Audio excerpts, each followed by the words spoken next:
मी शेतात राहतो हा. आणि मांजरीचं पिल्लू भांडणं करू लागलं म्हणून मी आलो होतो ध्यान ठेवा. अच्छा, मांजर भांडा करू लागली होती म्हणून तुम्ही इथे आले.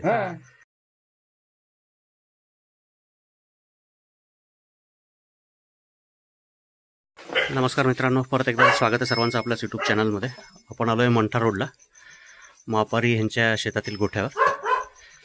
त्यांना थांब थांब थांब थांब थांब इथे आहे ना, साप दिसलाय. त्याला पकडा लो. साप बसलेला आहे.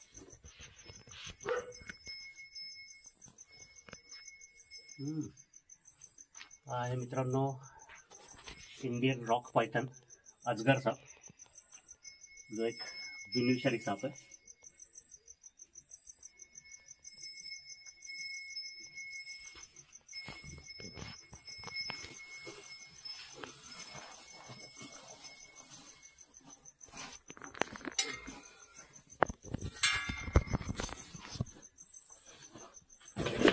भारतीय अजगर.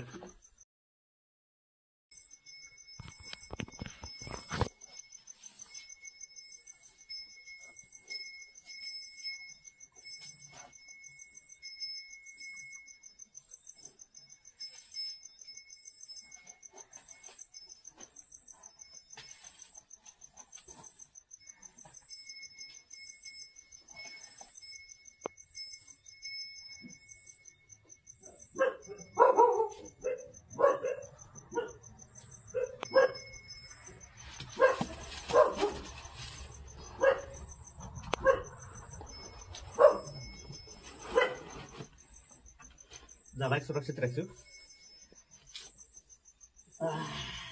गोठ्यामध्ये.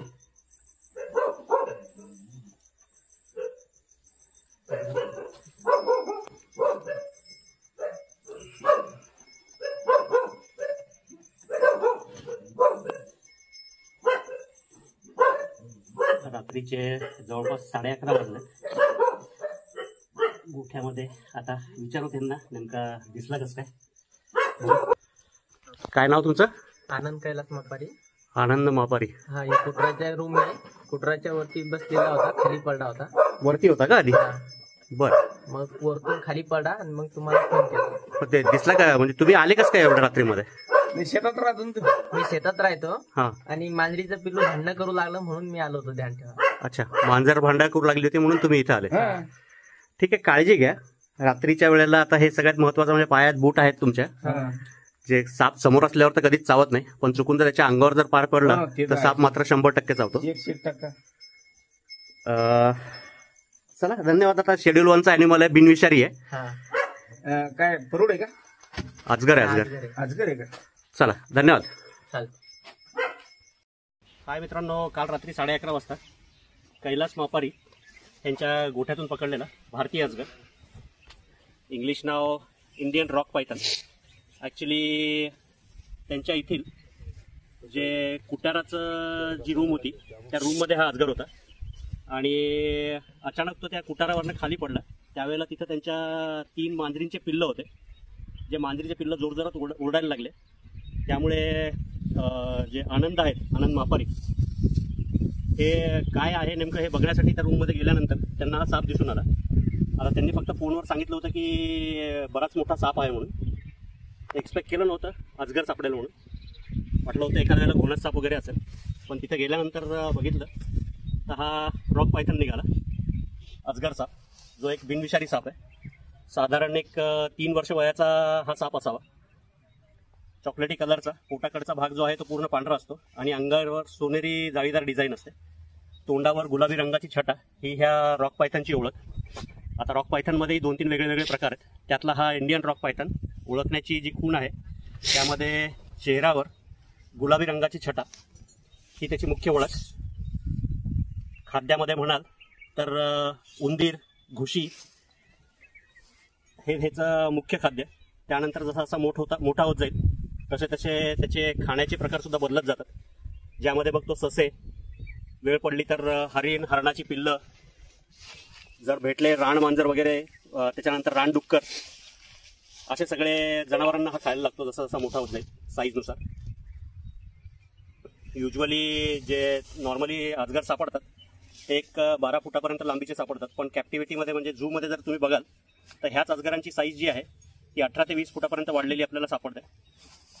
पूर्णपणे बिनविषारी असलेला पण जोरदार चावा घेणारा, कारण ह्याच्या जबड्यामध्ये 180 ते 200च्या आसपास दात असतात आणि एकदा पकडल्यानंतर तो पूर्ण जनावराला आवळून घेतो स्वतःच्या शरीराने आणि गुदमरून त्याचा जीव घेतो आणि नंतर तोंडाकडच्या भागाने गिळायला सुरुवात करतो. रॉक पायथन त्याला त्याच्या नैसर्गिक अधिवासात सोडण्यासाठी आपण आलेलो आहोत. फॉरेस्ट डिपार्टमेंटची टीम सुद्धा सोबत आहे, जे वन्यजीव अभयारण्याचे पोळे साहेब जे आहेत तेही सोबत आहेत. आणि ॲक्च्युली पकडला आहे प्रादेशिकमध्ये, तर त्याचाही पंचनामा वगैरे सगळा करून घेतलेला आहे, कारण हा शेड्यूल 1चा ॲनिमल आहे, भारतीय अजगर.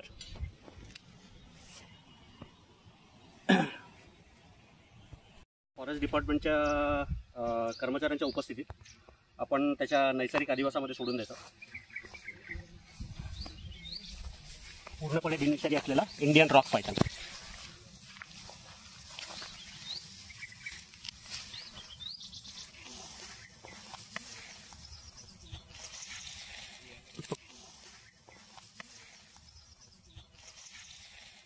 तिला मित्रांनो सोडून द्या सापाला याच्या नैसर्गिक अधिवासात. जर व्हिडिओ आवडला, काम जर आवडत असेल तर लाईक करा, चॅनलला अजून सबस्क्राईब केलं नसेल तर सबस्क्राईब करा, कमेंट करायला विसरू नका. आणि नवीन फीचर आलं आहे हाईपचं, लाईक केल्यानंतर कमेंट सेक्शनमध्ये एक हाईपचं टॅब येते, तर व्हिडिओला जास्तीत जास्त हाईप करा, जेणेकरून जास्तीत जास्त लोकांपर्यंत पोहोचेल आणि त्यांना सुद्धा या सापांबद्दल माहिती होईल. धन्यवाद. धन्यवाद सर.